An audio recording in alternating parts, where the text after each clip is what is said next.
Welcome back to my channel. Season greetings to you all. Today we will be learning how to shade the nose. In my next tutorial, I'll teach you how they shade the lips, like the mouth.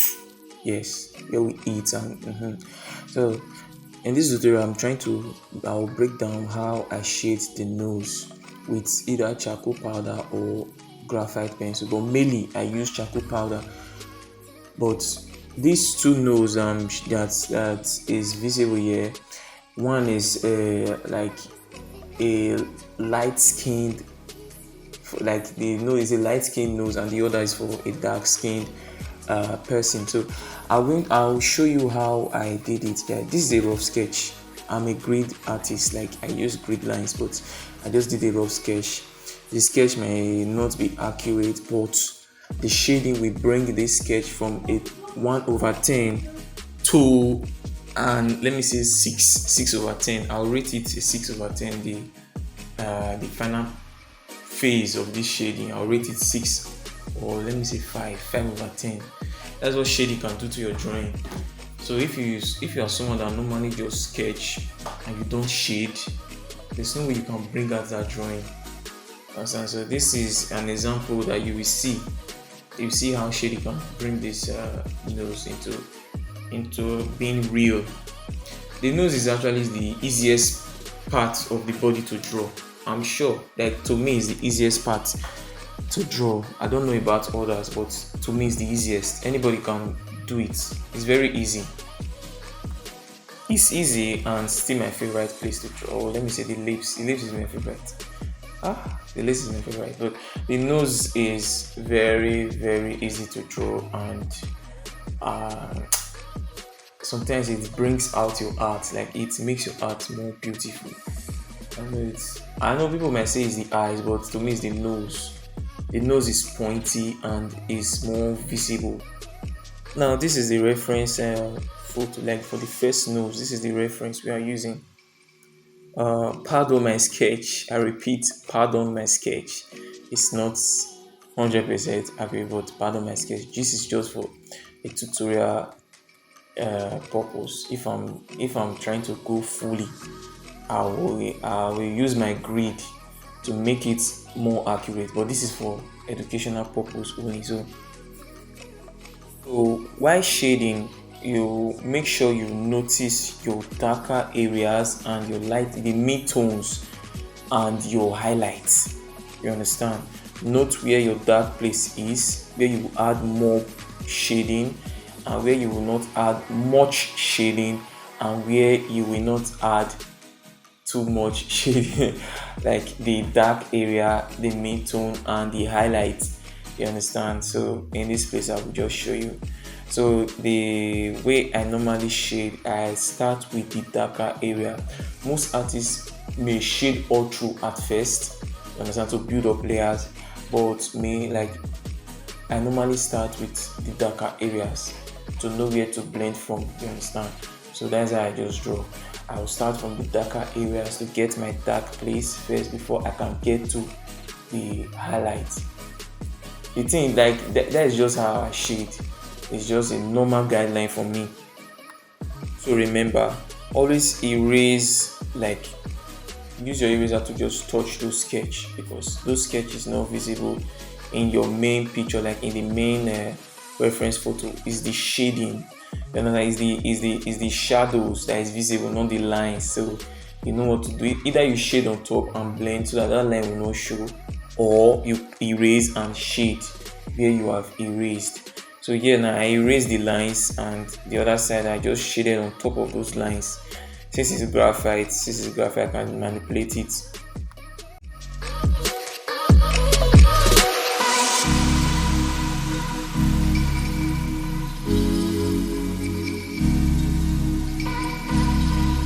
Now are these lines now in the picture? The lines were visible in the picture. So I was planning on using graphite to sketch the line, but I decided to use charcoal so that my drawing will pop out. And then mostly when you're using charcoal, always erase, like if you're using charcoal on top of graphite, make sure you erase that graphite, because most charcoal pencil will not work. like will not show its full darkness on top of that graphite, because the graphite will or may interrupt the charcoal pencil. So I normally erase the graphite off, then apply my charcoal pencil on top. You understand? But most charcoal pencil you can see shade on top, like Raphael can bypass any graphite pencil. To me, like I've used many graphite pencils, but my Raphael charcoal pencil always bypass the graphite pencil. Like I can shade on top of it. As you can see, I'm shading. Let me explain it in a simple term. I'm shading the place that is not as dark as those edges. You understand? I'm shading the, let me say, mid tone. I'll call it mid tone. I'll call it mid tone, the one that is not dark as the shadows. You understand? I'm shading the mid tone. I'm still leaving space for where my highlights will be. I'm just trying to show where the highlights will be, but I will shade both where the highlights will be, so that when I'm applying my highlight, it will look realistic. Don't always leave where your highlights will appear to be empty. Try and shade. You can shade around it, but make sure your shading touch those places, so that when you are applying your highlights, it will look real. You understand? It will pop up, because when you know that when there is darkness and there is light will be more visible. You understand? So imagine now you are taking the torchlight to where, like, outside of the day. Will that torchlight be visible? Yes or no? No. But the torchlight will only be visible at night. You understand? That's why it's always good to shade where your highlight is and apply those highlights. Wow. You apply those highlights at those places where you want to apply it. I mean, you shade around it, or you shade over it and apply your highlights.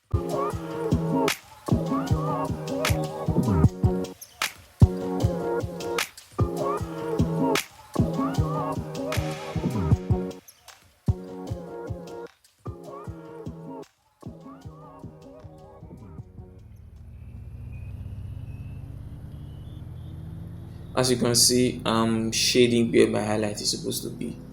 You understand? I'm shading over it. You understand? Just shading it so that when I'm applying my highlights, it will look real.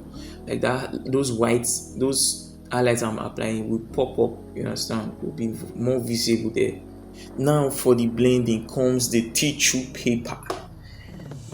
You call it I don't know what you call it in your side, but we call it tissue paper. So I use my tissue paper to blend from the darker area to the lighter area. You blend from the dark to the light. It's like you are smudging your shading. You are smudging it, making it look smooth, making your shading look smooth.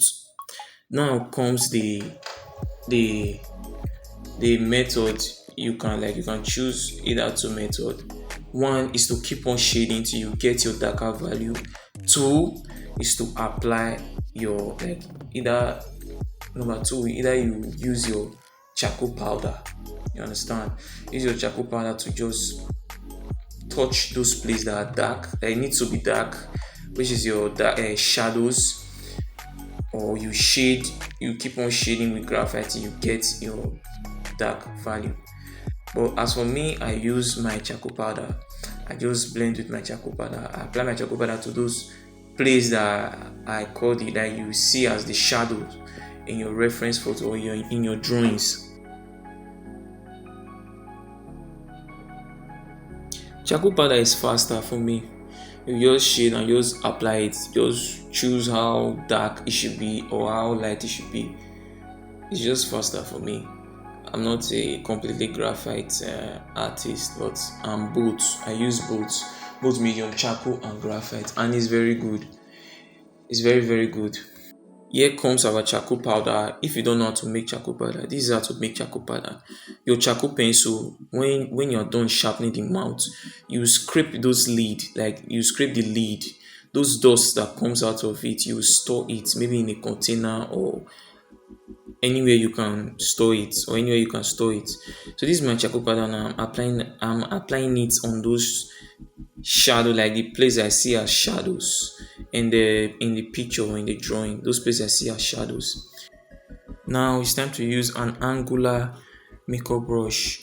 If you don't understand what an angular makeup brush is, there are those makeup brushes that have a sharper edge. You understand? A sharper angular edge that you can use in shading, like you can use in applying charcoal powder, those lines or those sharp edges that normal makeup brush can't apply on. Makeup brush have different sizes. So you just have to get an angular check, or you can just get all sizes. A big makeup brush, a small makeup brush, and an angular makeup brush. Very important. That angular makeup brush can really help you. And also a medium size makeup brush and a smaller size makeup brush.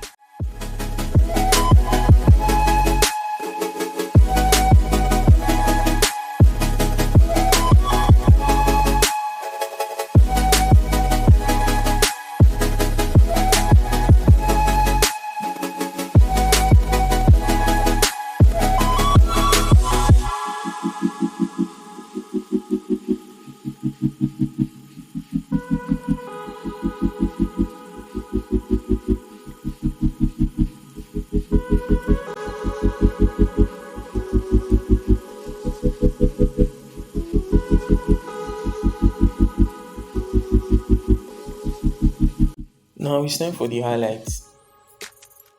I normally use my pen eraser, but if you have a mono zero eraser, you can use it. But in this tutorial, I will use a normal eraser in creating the highlight, because the highlight does not need any style, or it just straight up erasing. So instead of me to use my pen eraser, I'm going to use my normal eraser to create the highlights. Yeah, I'm going to use a normal eraser. So it's just a straight line in the reference photo, straight line.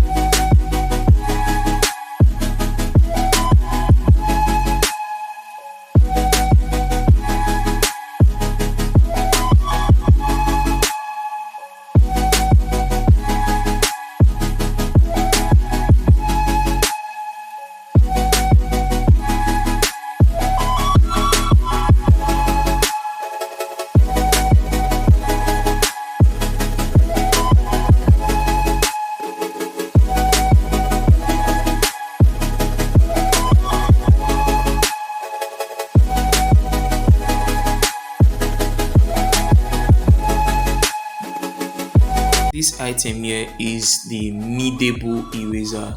It's like a bubble gum. You understand? A bubble gum that you can squeeze.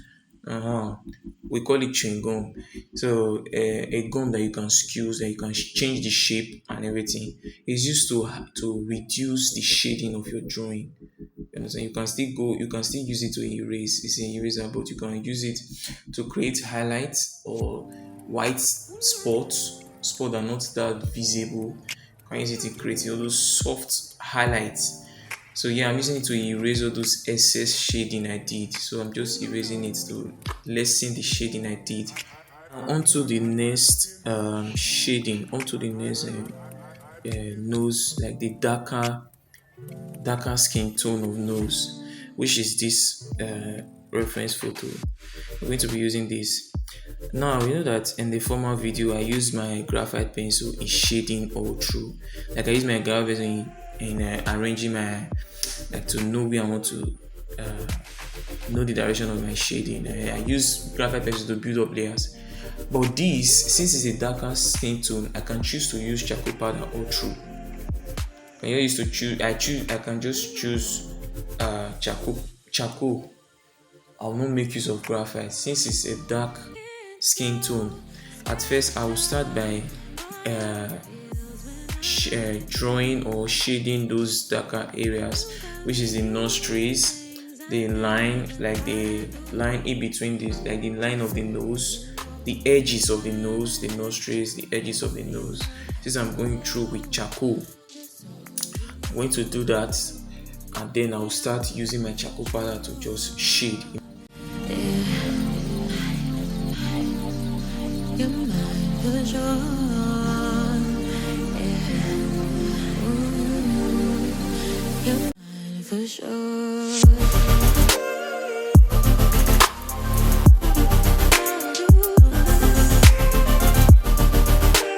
Now, making use of our makeup brush. The way we use our makeup brush, you have to slant your makeup brush, like make it do as if you are trying to create an arc movement of your hands. You understand? Don't just put your brush and just start doing anything there. No, you have to curve your curve your hands. Same way you are trying to draw C, you are trying to shade with C. You understand? In case if you are shading with your, like you are trying to draw hair braids now, you know that if you are drawing the hair braids, you have to go in a curvature manner. You understand? That is the same way you need to shade with your makeup brush at those edges or those corner, like all those curved edges of the reference photo.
Since we are done, we are going to be creating our highlights according to this reference photo. We're going to be creating it with our electric eraser because it's far more better, like more brighter than your pen eraser, your normal eraser, and this electric eraser is accurate. Yes, it's accurate, very accurate in creating. Like all the erasers have their own functions. You understand? I use this electric eraser to create dots, circular highlights. You understand? Like all those dots type of highlights. So I'm trying to do the same thing that is on the reference photo.